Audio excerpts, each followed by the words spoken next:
I've always been someone who needs a clear plan. From a young age, I meticulously mapped out every step, finding security in the control I had over my life. When I met Stacy in college, it felt like the universe had finally given me something solid to hold on to. She was everything I had hoped for, smart, beautiful, and ambitious. We seemed like the perfect match. Our life together, by all appearances, was successful. We advanced in our careers, bought a house, and raised two amazing children. But over time, our marriage began to fracture. I'm not sure when it started. Maybe it was the long hours at work or the growing emotional distance. But those small cracks became deep chasms that neither of us could bridge. That's how I ended up sitting in front of a marriage counselor after 26 years, questioning if it was worth fighting for something that seemed beyond repair. Now, here I am, sitting next to my wife of 26 years, facing our counselor. My emotions are in turmoil, confusion, sadness, and anger all mixed together. Yet, there's also a hollow feeling, one I can't quite identify. The only thing I'm certain of is that the love I once felt for the woman beside me has faded. As I sit there brooding, I wonder whether it's still worth the effort to save this marriage, or if I should just let it end. I guess I'll decide after I hear what she has to say. Before I go on, let me introduce myself.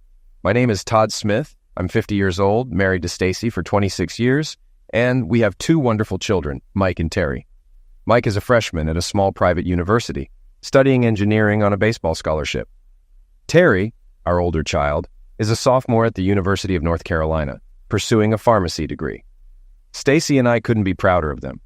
Stacy and I met like many people did in the late 80s, at a college party during my junior year. It was an open fraternity party, and I was hanging out with friends in the backyard when I saw her on the back porch smoking. Even from about 20 yards away, I could tell she was beautiful.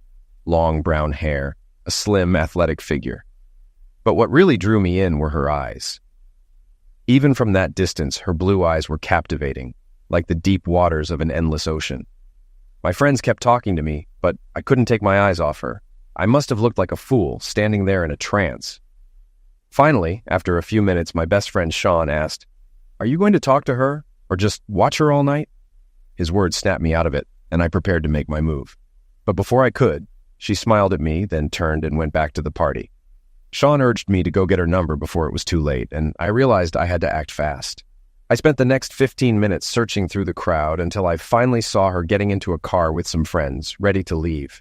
She glanced at me from the window, gave me a quick smile, and then she was gone. I didn't see her again for almost 2 years, though I often thought about her smile and those beautiful eyes. The University of Georgia is a big place, so it's not surprising that I didn't run into her again despite spending a lot of time searching. I even enlisted Sean's help, and we started eating at different cafeterias around campus, hoping to see her. But a year passed, and I still hadn't found her. By the time my senior year started, I decided to focus on other things. I was on track to earn a degree in finance, and job offers from big firms in Atlanta were rolling in. Everything was falling into place.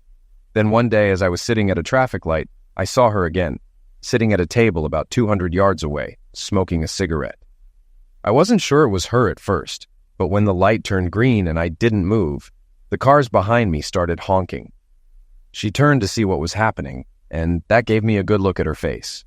In that moment, I knew I had to meet her and talk to her. It was probably reckless, but I parked the car, turned it off, and walked straight toward her. The cars behind me honked and shouted, but I didn't care. I needed to meet her. As I got closer, she looked confused but recognized me. She stood up, put out her cigarette, and walked right up to me, stopping just inches away. Her friend watched silently. We stared at each other until she finally smiled and said, "I'm Stacy. You should have gotten my number before I left." Stunned, I replied, "I tried, but you were already leaving." She handed me a notepad with her number saying, "Don't lose it, and you better get your car before it's towed." As I turned to go, she surprised me with a kiss and said, "Call me soon." Later that night, we talked for hours. Stacy told me she was only on campus by chance that day, meeting her friend Tony for lunch. I shared how I'd searched for her for months, and she admitted she'd thought about me too, wondering what happened to the guy who stared at her at the party. We laughed about it, and she revealed that her search for me even caused her breakup with her then-boyfriend. I asked her out, and she eagerly agreed. Our first date lasted until 2 a.m., ending with a kiss at her door. As I drove home, I thought, this could be the girl I spend my life with. The next morning, I called her, and she teased, "What took you so long?" Confused, I said, "It's only been 7 hours since I kissed you goodnight." She laughed and replied, "I'm just teasing. I couldn't stop talking about last night with Tony until 5 in the morning." I smiled and asked her out again for that evening, and she quickly agreed. Our second date was even better. After dinner, Stacy suddenly asked, "Would you rather go to my place instead of the bar?" With a playful smile, she added, "It'll be quieter, more engaged, and we'll be closer to my bed if you decide to stay the night." Surprised but intrigued, I agreed. We never finished that bottle of wine. We emerged from her bedroom 2 days later. Making love to Stacy was nothing short of magical, unlike anything I'd experienced before. After 3 rounds in 18 hours, I was exhausted and slept for 10 hours straight, curled up next to her. If Tony hadn't woken us up, we would have missed class on Monday. From that point on, we were inseparable. I spent all my time at Stacy and Tony's apartment. My roommate Sean was thrilled. He and his girlfriend Beth could now walk around our place without any concerns. We all graduated that spring and landed good jobs in Atlanta. I became a junior accountant, Stacy started in marketing, and Tony went to law school, eventually becoming an attorney in downtown Atlanta. The biggest surprise was Sean and Beth joining the Atlanta police force. Their carefree lifestyle didn't seem to fit law enforcement, but Sean explained that they felt it was time to grow up, and there was no better way than joining the force. Our group of friends stayed close, meeting weekly, and even more often during football season, especially on Saturdays for Bulldogs games. We had barbecues, hung out, played games, went out to eat, and watched movies. Everything close friends do. Life was good for all of us. One evening, Stacy and I were on our back porch, reflecting on our blessings. We had money, a beautiful house, nice cars, and enjoyed great vacations, both alone and with friends. I was now the vice president of finance at my company, with a corner office in my future. Stacy had become the head of Southeast marketing for a major athletic shoe company and seemed to be thriving in her career, or so I thought. As she sipped her sparkling wine, she looked at me with that familiar sparkle in her eyes and asked, "Did you notice I quit smoking a few months ago?" I nodded, smiling. "Yes, but I didn't mention it in case it tempted you to start again."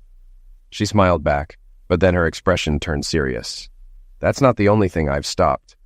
Puzzled, I asked, "What else?" "In recent months," she began softly, "I've also stopped taking birth control pills. We're going to have a baby soon." I was stunned, thrilled, and terrified at the idea of becoming a father again after all these years. It marked a new chapter in our lives. Now I'm the president of our company, which has grown to $150 million in annual sales, with a growth rate of over 15% per year. My salary is excellent, and my annual bonus often exceeds 200% of my base pay. People credit our success to my sharp mind, but I believe it's my willingness to take risks that got us here. Stacy is now the senior vice president of marketing at the same shoe company, leading a large team and controlling the Southeast market. We've invested wisely in the stock market, earning more in a single day than our annual salaries combined. We have over $18 million in the bank, and our future looks bright. Our children, who have been the center of our lives for the past 22 years, have graduated from college and are thriving in their careers. But then, fate dealt us a blow. One Friday night, I was on our back porch relaxing with a beer, blues music playing in the background. Stacy had just returned from a week-long retreat in the North Georgia mountains with her firm. I hated those retreats because there was no cell service, so we couldn't communicate. I heard her place her wine glass on the table next to me, and then the sound of her lighting a cigarette, something she hadn't done in almost 20 years. Surprised, I opened my eyes and saw her. It was clear something was wrong. The blue eyes I had loved for 27 years were empty, something I had never seen before. I said nothing, waiting for her to speak. Finally, she took a long sip of wine, a deep drag from her cigarette, looked me in the eyes and said, "I cheated on you. I'm so sorry." My mind raced with confusion, anger, and pain. I could barely process her words. "What did you just say?" I asked in disbelief. She lowered her head and repeated, "I cheated on you. I'm so sorry." Instantly, rage consumed me. I felt utterly betrayed by the woman I loved, the only woman I ever loved. I couldn't speak or think. I wanted to lash out to hurt her. Knowing I was close to doing something I'd regret, I pulled myself together, stood up, and went inside, overwhelmed with shock. I needed to escape, so I ran. I sat on the back porch for 2 hours crying, waiting for Todd to return so we could talk. At first, I thought he had just gone inside for another drink, but when he didn't come back, I assumed he'd gone to bed. Eventually, I went to find him, but he was gone. A quick call to his phone confirmed it. He'd left without it. I had destroyed everything that mattered. After crying most of the night, I woke up still in my clothes, alone in the house. Todd hadn't returned, and I started to worry. We'd rarely gone more than a day without talking in our 27 years together. But loving people don't sleep with others. I spent the entire day in tears. Finally, I called Tony, my best friend of nearly 30 years. She sensed the urgency in my voice and came over immediately. When she arrived, she found me in our bedroom still crying. She smelled the cigarette smoke and knew Todd must have left. She hugged me and asked, "Did Todd cheat on you?" I could only look at her, still crying. She understood immediately. I was the one who cheated, I confessed. I betrayed him. She held me as I cried until I fell asleep. When I woke up 2 hours later, she was still there, reading a magazine. She gently asked if I wanted to eat, drink, or talk. I wasn't hungry, but a glass of wine sounded good. I told her everything, from the retreat until she arrived. She listened without judgment, like a true friend. Afterward, she reassured me, "You and Todd will get through this." She reminded me that she, her husband, Beth, and Sean were all there to help. "That's what true friends are for," she said. By evening, it was clear Todd wasn't coming back anytime soon. I called my kids to see if they had heard from him, but they hadn't. I lied, saying he was probably away with friends. They were annoyed, but I reassured them he had likely told me, and I'd just forgotten. That night, Tony stayed with me, and we drank wine until I fell asleep. The house now reeked of cigarettes and booze, a stark contrast to how things had been just 48 hours earlier. Sunday came and went, and Todd was still gone. Tony and I spent the day drinking and crying together. On Monday, I called my boss and requested a few days off, claiming exhaustion from the retreat. He was understanding and told me to take the week off, but there was still no word from Todd. By Tuesday, Tony decided we needed more help. We called Francie, Todd's executive assistant, who had been like a second wife to him for over 10 years. Francie said Todd had emailed from a personal account, saying he was taking 2 weeks off and wouldn't be available by phone or email. My heart broke even more, and I cried for hours. Realizing we needed professional help, Tony called Sean and Beth.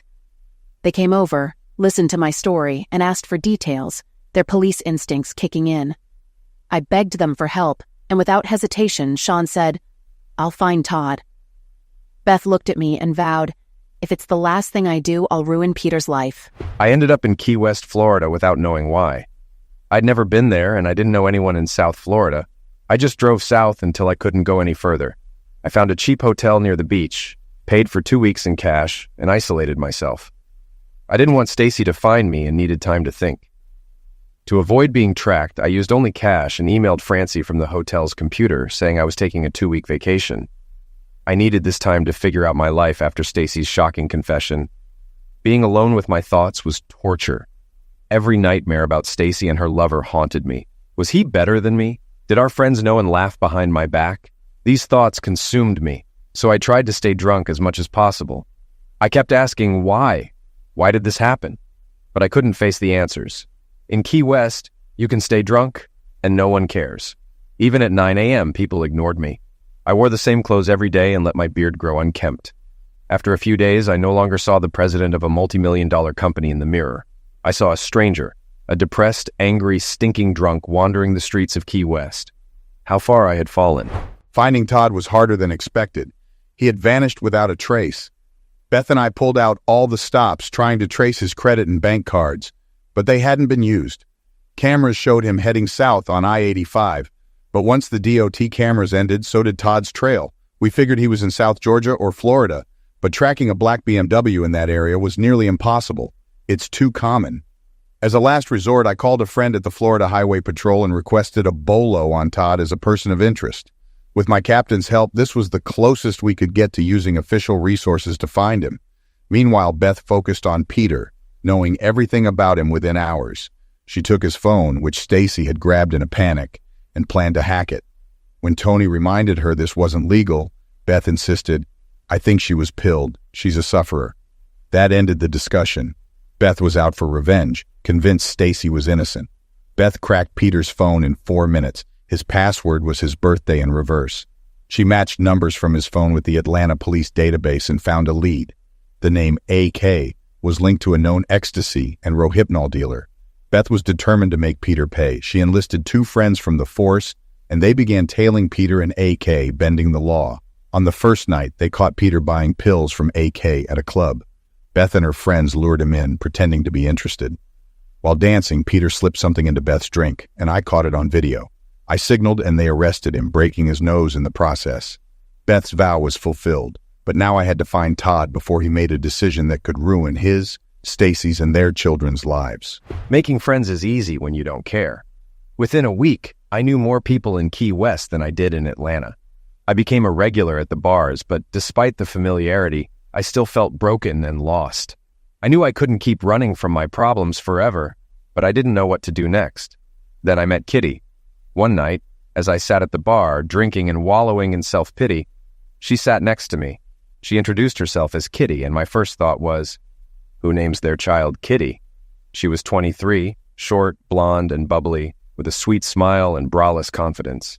She looked at me and said, "Todd, let's walk on the beach alone." My mind raced, thinking of my wife, my vows, my life. This wasn't who I was. But despite my reservations, I found myself taking her hand and walking out the door. We walked in silence for about 40 minutes, eventually reaching a secluded beach. Along the way, she bought a small bottle of Jack Daniels. We sat down and she began asking about my life, my kids, my business, my hobbies. She listened intently, never judging, but she never mentioned Stacy. After an hour, she handed me the bottle and asked, "What's your wife's name?" I hesitated, then replied, "What makes you think I'm married?" She smiled and said, "I've watched you for days. The emptiness in your eyes only comes from someone you love. You're still wearing your wedding ring, so did she die or cheat on you?" I quietly answered, "She cheated. Her name is Stacy, and a week ago she told me." We sat in silence, passing the bottle between us. Finally, Kitty asked, "Do you love her?" I thought for a moment and said, "Yes. That's why it hurts so much." "Tell me what happened," she whispered. I shared bits and pieces of my story, from meeting Stacy to leaving Georgia in shock. When I finished, we sat in silence again. After a while, Kitty asked, "Do you want to hear my story? It might help."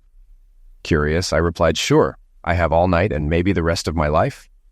For the next hour, Kitty shared her story. She was born in rural Florida, far from the tourist attractions, where a 2-unit trailer was a luxury. Her father, who was 54, left shortly after she was born. He had nicknamed her Kitty, though her real name was Tanya, which she preferred. Her mother, a waitress, tried her best to raise her, but after her grandmother died when Kitty was 12, she was mostly on her own. Despite good grades, Kitty believed her only way out was to find a man to take care of her. At 19, she married Billy, who soon lost his job, became angry and abusive, and spent their savings on drinking and other women. Things got worse when Billy suggested sharing her with his friends, leading to a final straw when he knocked her after she confronted him about spending their rent money on pills. 3 months ago, after that incident, Kitty packed her things, took the car, and drove to Key West. She lived in her car for 2 months until she saved enough to rent a room from a friend. As she spoke, she never looked at me. Her story made me realize how different our lives were. After a pause, she said, "All I wanted was to study, become a nurse, and find someone who loves me as much as I love them, to have the life my grandmother wanted for me." For the first time in a week, I thought about something other than Stacy. Kitty then said, "I've seen you feeling sorry for yourself, trying to drink away the pain. But you love your wife. Otherwise, you would have already hooked up with someone. Since you love her, it's time to fight for her. You're better than this, and I'm going to help you." I was taken aback. I thought she was interested in a fling, but instead she was challenging me to get my life together. All I could say was, "But how?" Kitty looked me in the eye and said, "If you really love her, go back and fight for her. Show her what she's lost. If she still chooses to leave, at least you'll know you did everything possible to save your marriage." Kitty then took charge. She stood up and said, "I'll take care of everything for the next 24 hours if you let me." First, she insisted I get cleaned up, saying I smelled terrible. Then, She urged me to figure out why Stacy had cheated and what I was going to do about it. We got back to my shabby hotel room around 3 a.m., and Kitty commented, "This is where you're staying?" Her disappointment made me feel ashamed. She told me to go to bed, saying, "In the morning, we'll start putting your life in order, whatever that means." I collapsed on one bed, and she slept on the other. When I woke up at 10 a.m., Kitty was already up, dressed, and smiling. She said, "I'm taking the day off from my waitress job because I have more important things to do." Her smile warmed me. After showering, Kitty told me, "Get back in the shower and shave. I'm not going out with you looking and smelling like a homeless person." After my second shower, Kitty asked, "Where are your other clothes?" I replied, "I don't have any. I left home and have been wearing these for over a week." She was almost sick on the spot. Refusing to tolerate this, we headed to a beat-up 1992 Toyota Corolla. She got in the driver's seat, explaining the door was broken. I put my foot down, saying, "No way. We're taking my BMW M3. You'd think it was her first time in a luxury car as she settled into the leather seats. Until then, she probably still saw me as someone barely scraping by. We spent the next few hours shopping, which was fun for both of us. I ended up spending $2,500 on clothes for us both. It took me 30 minutes to convince Kitty that I could afford it, and that it was my way of thanking her for making me smile for the first time in a week. Afterward, we packed the clothes into the car and went to lunch at the Hot Tin Roof in Key West. It was clear Kitty had never been to a place like that before. We enjoyed the best steaks, lobsters, oysters, desserts, and wine. 3 hours later, Kitty came up with Operation Todd Retrieval. We were a little tipsy when we named it, but the idea was for me to meet Stacy and figure out my next steps. Kitty was quickly becoming my guardian angel. When Todd's credit card was used in Key West, I was notified immediately. Now that we knew where he was using his cards, all that was left was to find him and make him hear Stacy's side of what happened with Peter. Time was of the essence. We had discovered that Peter had pilled Stacy at the retreat and had Zex with her, taking photos to blackmail her into getting him promoted to vice president of marketing when they returned to Atlanta. How did we find out? Let's just say, you should never cross an Atlanta cop out for revenge. After his arrest, Peter was put in a room with 3 very angry officers. He quickly confessed everything to Beth, even admitting to cheating on his taxes. I first called Beth, then Tony, to get their advice on how to break the news to Stacy. She'd been at home all week, either drinking heavily or falling apart. It was only a matter of time before her kids found out and came home to help, or Stacy lost everything, her job, her life, everything she'd worked so hard to build. Tony suggested a plan. Fly to Key West today and find Todd. As his best friend, you need to explain what happened and convince him it wasn't Stacy's fault. He'll believe you. Get him to come home and talk to her before it's too late. Tony also took it upon herself to tell Stacy that Todd's credit cards had been used in Key West and that I was on my way to find him. She stressed that finding the cards didn't mean we'd found Todd, but we were on the right track, and Stacy's best friends were with her while I searched. Beth agreed, but suggested buying 2 tickets. 2 people searching for Todd are better than 1, she said. It's incredible what good food, wine, and company can do for your mood. I even smiled a few times during lunch. I felt better, refreshed, and ready to face the world. My pain hadn't disappeared. My heart was still aching from my wife's confession, and I knew life would never be the same. But at least there was hope that I could move forward. A 23-year-old cocktail waitress with little hope for a normal life had pulled me out of my personal hell and back to a reality where I still had a life, one for myself, my children, and maybe even my wife. When the bill came, I paid and asked Kitty, "Have you ever been to Atlanta?" She looked puzzled. "No," she replied. "Why?" "I want you to come with me," I said. "All expenses paid. I need your help and support. You pulled me out of my hell, and now I want to help you out of yours. Come with me when I meet Stacy. You're the only person I trust right now. I don't know the full extent of what Stacy did or who knew and laughed behind my back, but you were there for me at my worst, for no reason other than to help. Please come with me. I need you." 30 minutes later, we were in my BMW driving north to Atlanta with our new purchases.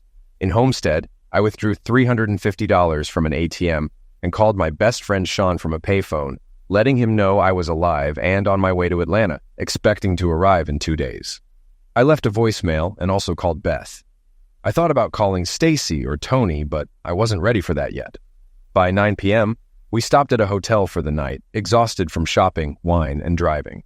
This time, I opted for a 5-star hotel, paying cash for the room, though a credit card was needed for the deposit.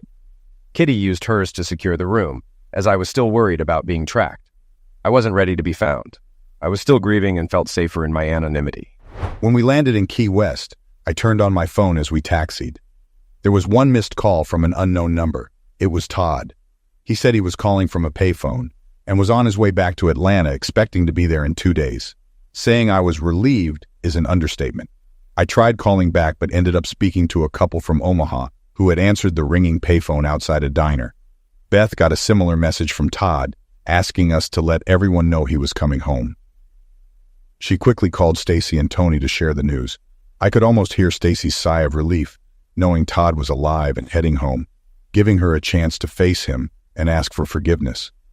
Beth pointed out that Stacy hadn't consented to the situation. As bad as it sounds, Beth said, if Todd can't accept what Stacy has to say, then he's not the man we've known for 30 years. And if he can't forgive her, I'm done with him. After Beth hung up, she told me, our group of friends from the University of Georgia will handle this. And once things settle down, I will find Peter and make him pay for the pain he caused. We all believed her. Within 2 hours, we found a hotel, rebooked our flights to Atlanta for the next day, and I fell asleep next to my loving wife, knowing that if I ever let her down, no one would ever find my body. The day I had been dreading for over a week had arrived. I had to meet Stacy and find out the truth about her cheating. What would this conversation be like? Would I have to hear about the man she slept with, how he was better in bed, or how she let him do things she never allowed me to do? Or would she beg for forgiveness, claiming it was just a one-time mistake, that she only loved me, and that it didn't mean anything? Just sex didn't mean anything? I thought bitterly. She let another man take what was supposed to be mine. We promised to reject everyone else, and she broke that vow. How could I ever forgive her? Even if she says it was a mistake and she loves me, how will I ever forget the image of her with another man? I must have been lost in thought for hours before Kitty spoke. She saw how much the upcoming meeting was tormenting me. Todd, relax, Kitty said, her voice calm but firm. What's done is done. There's no point in letting it eat you up inside. She encouraged me to talk about what was bothering me so she could help me get through it. After I had cried out all my fears, we crossed the Georgia border, just a few hours from home. At that point, Kitty showed a new level of maturity. She offered to drive so I could make some calls from her phone. I think she just wanted to drive something nicer than the old Corolla she'd had since she was 16. Who should I call? I asked after we switched seats. Call a few marriage counselors and see if anyone can talk to you about your situation, she suggested. I never knew you could do therapy over the phone, but with a credit card, anything's possible. After some time, I found a certified marriage counselor, Dr. Blake, who was willing to talk.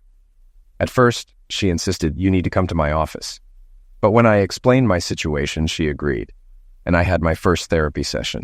I explained the last 2 weeks in detail, and Dr. Blake asked a few questions, even asking Kitty some things. I was surprised at how much pain I felt and, at the same time, how much relief came from talking about it. After an hour, I asked Dr. Blake, what do you think I should do? Her advice was clear. You need to talk to Stacy and understand what happened, why it happened, and what she wants for the future. Then you have to decide. What's the solution? I asked. Dr. Blake said, either she wants to continue with you or she doesn't. If she does, you need to decide if your life will be better with or without her. It's so simple, I thought. She continued. If you decide your life will be better without her, then you need to get a divorce. You'll never regain the trust and love you once had. Trying to do so will hurt everyone involved. But if she wants to stay, and you believe your life will be better with her, then the real work begins. You'll have to rebuild your relationship from the ground up, every day for the rest of your life. If either of you stops giving 100%, you'll end up where you are now, and it will lead to divorce. Wow, I thought. In 3 hours on the phone, I've probably gotten 15 weeks worth of marriage counseling. But what now? How do I get through the next 24 hours, the next 3 hours? As we approached Atlanta's outer beltway, Dr. Blake offered a simple solution. Give me Stacy's phone number and I'll call her. I'll try to convince her to talk and, if possible, come to my office tonight. Tonight? I asked, startled. Yes, tonight, Dr. Blake said. The plan was for Kitty and me to go to Dr. Blake's office, where I would wait for Stacy. If she wanted to stay married, she would come. Dr. Blake emphasized that if Stacy truly believed it was a mistake and was genuinely sorry, Showing up that evening would be a positive sign for our marriage. I agreed. We had a plan. Kitty and I would meet Stacy at Dr. Blake's office. If she came, the confrontation would happen, like a showdown at the OK Corral. I'll have Kitty, and Stacy will probably bring Tony. I wish Sean could be there, but I still wasn't sure if he and Beth knew about the affair and didn't tell me. I gave Dr. Blake Stacy's phone number and got her office address. Kitty entered it into the GPS, and we told Dr. Blake we were on our way. Just before hanging up, I told Dr. Blake, "Whether Stacy agrees to come or not, I don't want to know until I get to your office." I couldn't handle hearing in the car that my marriage was over. It had been nearly 2 weeks since I last heard from my husband, Todd. 2 of the worst weeks of my life. I had been taken advantage of, humiliated when Peter took unclothed photos of me for blackmail, and then had to confess to Todd that I slept with another man. After that, he disappeared for almost 2 weeks with no contact. Thankfully, I had good friends. Tony, my best friend, stayed by my side almost constantly during the first week, comforting me as I cried. My other friends searched for Todd and even managed to catch my rapist, forcing him to confess. After a week with no news, I decided to return to work, but it was a mistake. Everyone was talking about Peter's arrest. I truly loved Beth. She was one of the best friends anyone could have. Hearing about Peter made me break down in tears, leading my boss to call me into his office. I ended up confessing everything to him. She asked me, "Are you still in love with Todd?" After 10 more minutes of crying, I managed to say, "Yes, more than anything." If only I could tell him it was a mistake, how much I love him. I could fix this. I'm really good at fixing things. I'm your best salesperson. I could do it. My boss simply replied, "Some things are more important than work. Your faith and your family come first. Go find your husband, hug him, do whatever it takes to win him back, and prove to him that you love him even more than the day you married him. When you've done that, call me. Your position will be waiting for you. We're family and we'll support you, except for Peter." With that, I left her office to start rebuilding my marriage. The next few days were slow and painful, filled with tears, heartache, and booze to help me sleep. My friends stayed close, but despite searching, we found no trace of Todd after his call from Key West. He told Sean he was coming back, but there had been no sign of him, until the phone rang. It was around 8 p.m., and the call came from a number I didn't recognize. I thought it might be Sean and Beth calling from Key West, but since it was an unfamiliar number, I put it on speaker for Tony to hear. I prayed it was Todd. Instead, it was a woman named Dr. Blake, someone I had never heard of. Dr. Blake introduced herself and said, "I'm Todd's consultant." "Who is it?" Tony whispered. "Consultant?" I thought, confused. How long has he been seeing a consultant? This just keeps getting worse. My mind raced with every worst-case scenario. "Does Todd have a consultant?" I asked, struggling to process the news. After a brief pause, Dr. Blake quietly said, "I'm Todd's marriage counselor." Could this get any worse? My husband had a marriage counselor, and here I was, having just confessed my infidelity. It felt like our marriage was doomed. After another pause, which I assumed Dr. Blake gave me to respond, she continued, "Todd hired me 3 hours ago, and he's on his way to my office with Kitty." "Kitty?" I repeated, confused and alarmed. "Who is Kitty?" Tony and I looked at each other, bewildered. Did Todd find someone to sleep with as revenge? Anger started to rise, and Tony quickly tried to calm me down. "Who is Kitty?" Tony asked. Dr. Blake replied, "She's his travel companion." We were both still confused, unsure what to say next. "So, why did you call?" Tony asked directly. Dr. Blake's response was straightforward. "Todd is struggling with the news you told him over a week ago. He's processing everything, trying to understand who he is, what your marriage is, and whether it has a future. He's heading to my office for a counseling session, and he asked me to invite you to join if you want to discuss whether the marriage can continue. He's not making any promises, but he's willing to listen and talk." "My office is in the Thurston building, 3rd floor," she added. "The session starts in 48 minutes. Thanks for your time. Goodbye." And with that, Dr. Blake hung up. 48 minutes. Thurston building. Kitty. Who is Kitty? 47 minutes. What should I wear? What should I say? Will he believe me? Will he divorce me? Do I have a chance? Who is Kitty? My mind was racing. I should be more thankful for having such good friends. Instead of dwelling on who Kitty was, Tony focused on what to do next. She rushed upstairs to grab my husband's favorite little black dress, along with my 4-inch heels and black tights, and told me to get dressed. She nearly yelled at me, "If you're going down, do it with dignity. Show Todd the woman he fell in love with and married." As I was getting dressed, Tony called Sean and Beth, who had just returned from a flight from Key West. She turned them around and sent them straight to the Thurston building. She said, "If I need to prove I was taken advantage of, Todd has to hear that confirmation from someone he trusts with his life."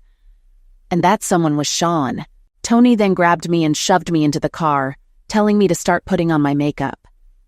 I glanced in the mirror and realized why. I had aged 15 years in the last 2 weeks. I looked worse than terrible. As we set off, trying to get there on time, I checked my watch. 42 minutes to reach the far side of Atlanta. Impossible, even at night with empty roads.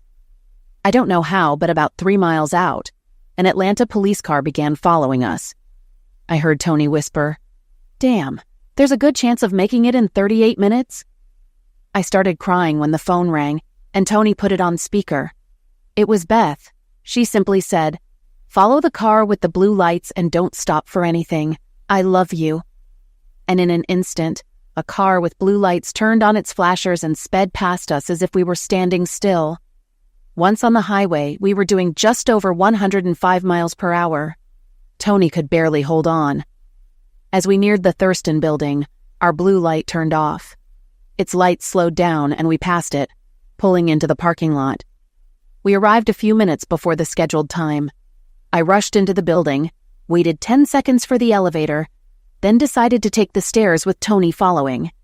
Thanks to the Stairmaster, because 3 floors in 4-inch heels is a challenge. We reached the 3rd floor and ran to the office. When we opened the door, there sat a very young, attractive, well-dressed woman watching us in the lobby. We locked eyes. No one said a word. I felt like one of 2 lionesses ready to attack, each determined to be the alpha. She then stood up, walked over to me, extended her hand and said, "Hi, you must be Stacy. I'm Kitty. I've heard so much about you and your family from Todd. You're much more beautiful than he described. He's with Dr. Blake now, and they're waiting for you inside." And then she smiled. So here I am, sitting in a very comfortable chair for 5 minutes, feeling my heart sink lower and lower, thinking Stacy won't show up. My hand shook when I met Dr. Blake and sorted out our financial matters. I also learned a bit about her 20 years of practice. She was a Duke Medical School graduate and highly respected. In the 5 minutes I'd been here, she calmed me down, assuring me we'd get through this together. I'm not alone. Then the door opened and I was face to face with my wife again. Stacy had arrived. This woman with whom I had so many loving memories that flashed through my mind like a movie on fast forward. All the highs and lows, everything. This woman turned my life upside down with a single sentence. My first thought was, she looks tired. I realized that even with makeup, she hadn't slept in a long time. She was wearing my favorite dress, her little black one with 4-inch heels. Damn, it makes her look sexy. Sexy? I thought. Sexy. Isn't that what probably got her into this mess? She probably looked sexy to someone else.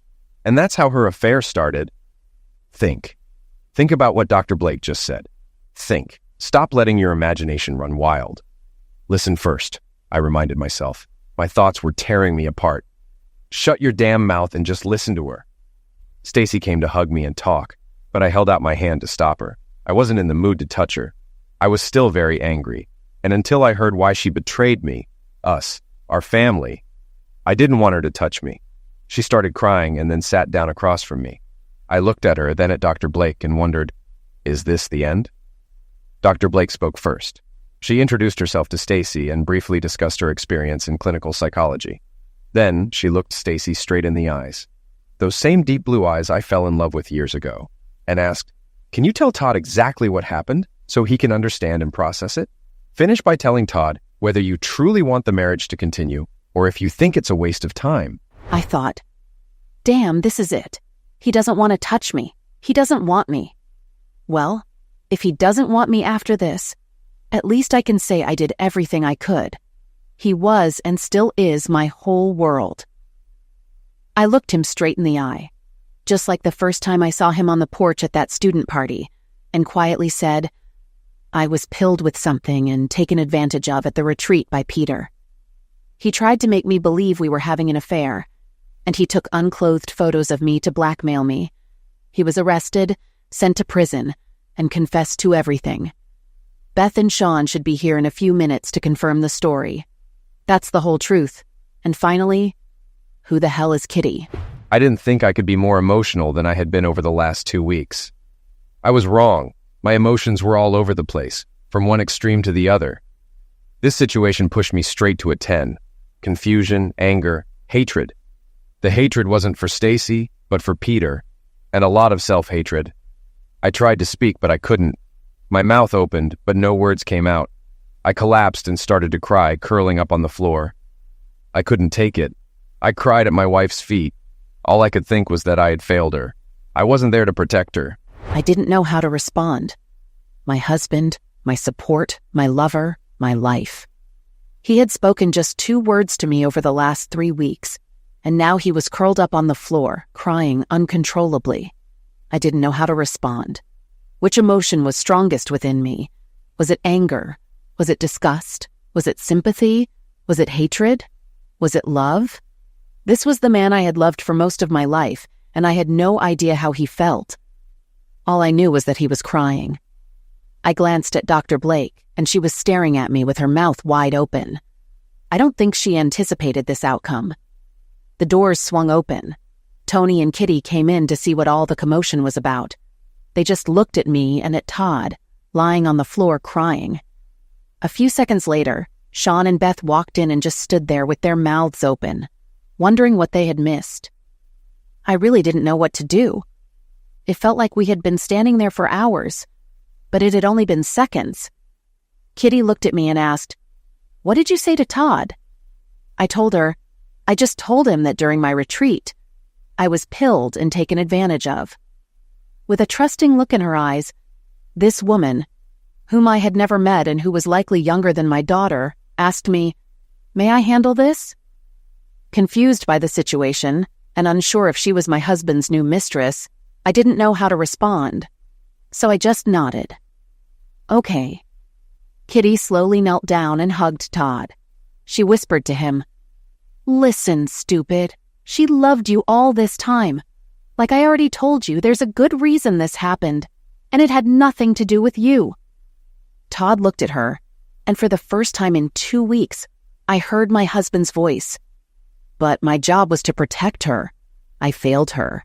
And when she needed me most, I failed her again when I jumped to conclusions, and again when I abandoned her. Kitty looked him straight in the eyes and firmly said, "That's nonsense. Damn it, no, it's not your fault. Sure, you should have kept it together when she first told you, but you freaked out, ran away, and look where that got you. I listened to you complain for days on the way back from Florida that if you ever had a chance to show your wife how much you loved her, you would. So get off your lazy rear, kiss your woman, and take what's yours." We all just stared at this young girl, amazed by her wisdom. Todd stood up, got down on one knee, looked me straight in the eyes, and asked, "Will you forgive me? And will you be my wife forever from this day forward?" Through tears, I replied, "Yes. Absolutely, yes. Oh God, yes. I love you. I love you so much. I missed you so much." I pulled Todd to his feet, kissed him deeply, and showed him how much I missed him. When we finally stopped kissing, I looked around and saw that everyone was still crying.